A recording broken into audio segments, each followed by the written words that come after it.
Halo, welcome back to Timberly Channel bersama saya Hari. Kali ini kita akan bahas 3 tipe focus mitt ya dari merek Vertex. Tonton sampai habis ya.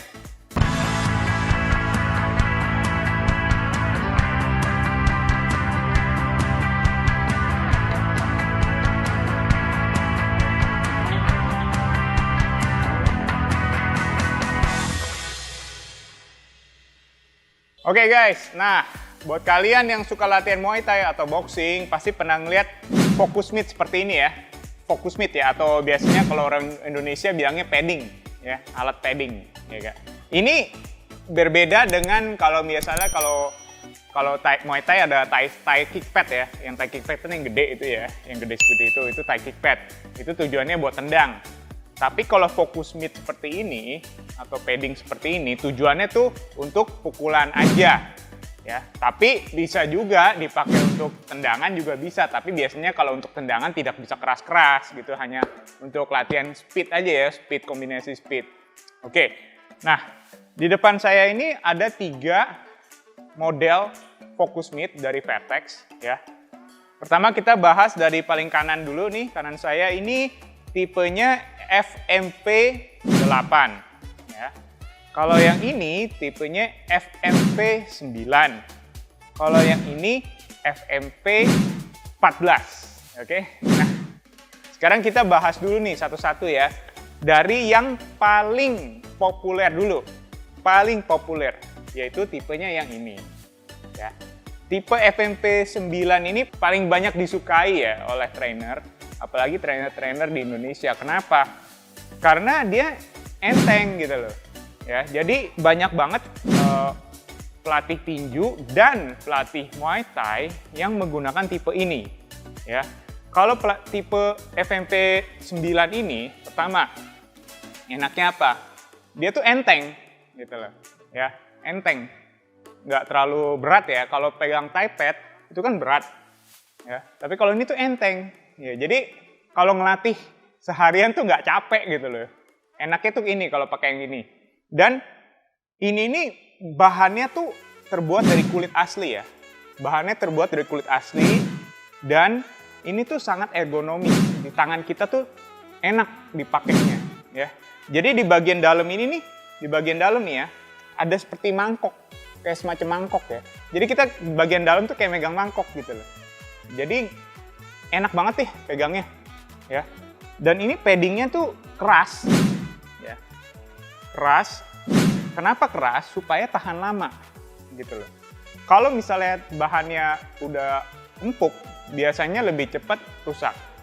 Tapi memang kerasnya itu perlu waktu untuk di break in, namanya break in period ya. Biasanya jadi tuh dipakai dulu lama, baru ntar empuknya jadi pas.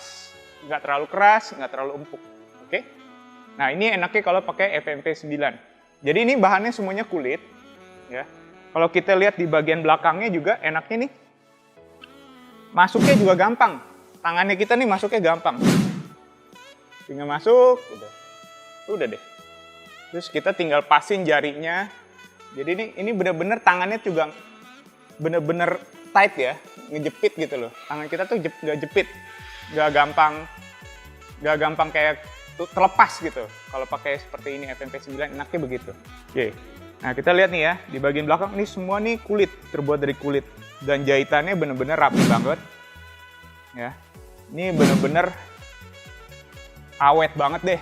Kita di camp kita di Pantai Indah Kapuk, kalau satu padding ini bisa dipakai hampir setahun. Nggak rusak-rusak. Bayangin dipakai tiap hari padding, setahun tuh nggak rusak-rusak. Bayangin. Ini bener-bener awet banget deh kalau pakai FMP9 ini.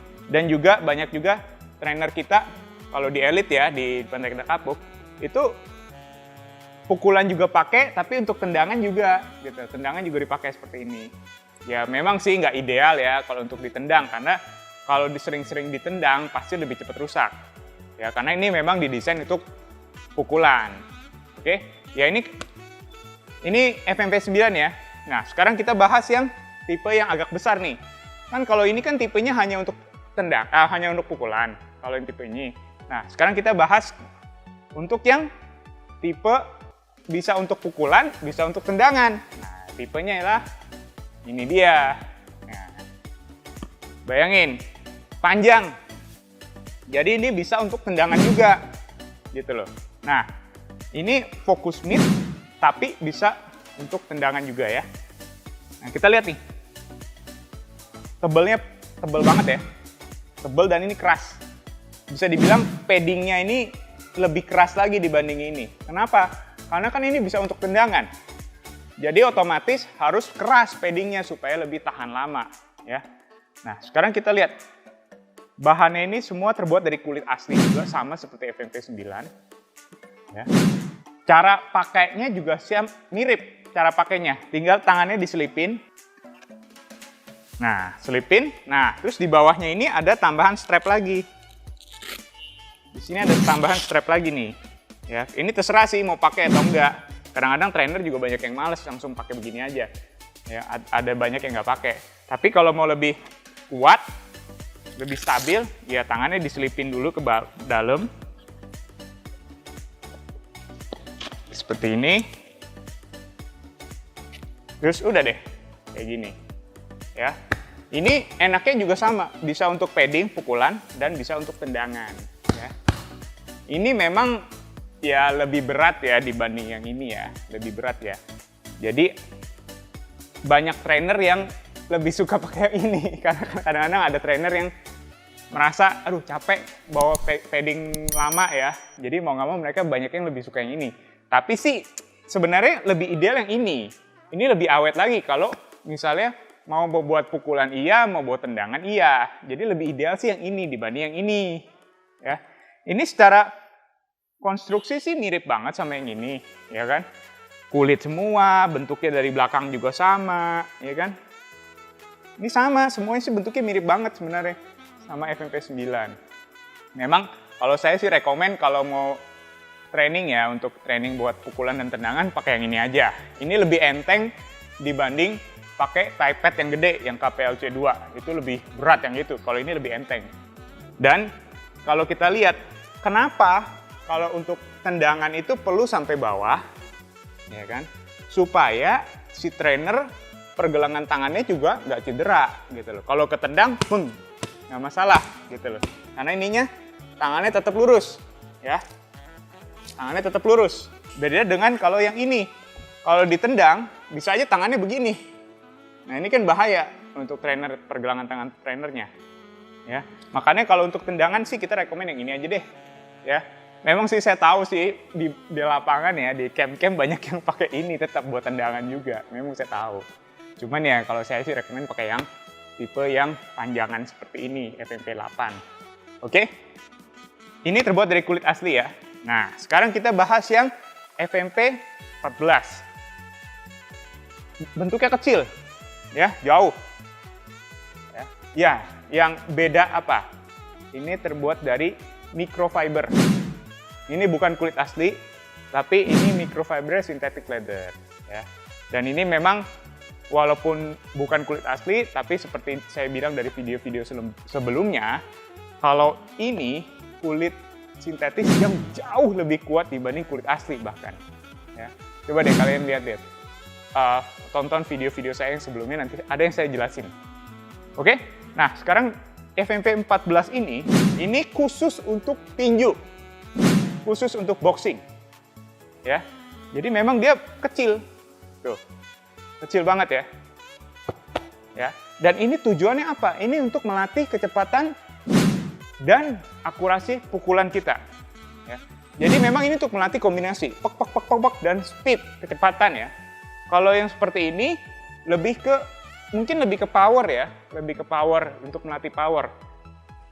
Kalau yang seperti ini cocoknya untuk yang melatih speed. Jadi misalnya kombinasinya banyak lah, misalnya sekali kombinasi langsung 10 kombinasi gitu loh. Itu kan perlu diingetin ya, pok pok pok. Nah itu pakainya yang kayak gini. Kalau yang ini memang tidak seketat ya. Kalau kita lihat tangannya kita nih, tidak seketat kalau yang model-model 2 ini. Tangan kita tuh kayak agak longgar lah gitu di dalam sini. Tapi nggak masalah karena memang kita tetap mencengkram. Ini tujuannya kita mencengkram.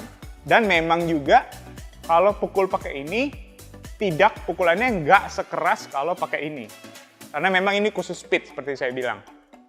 Ya, petinju-petinju rata-rata pelatihnya memakai seperti ini, paddingnya FMP 14. Nah, kira-kira itu aja 3 tipe focus mitt yang paling banyak dibeli di Indonesia dari Vertex ya. Dan kalau kalian ada pertanyaan, silahkan kalian leave a comment. Dan jangan lupa kasih like dan subscribe. Oke? See you di review produk selanjutnya.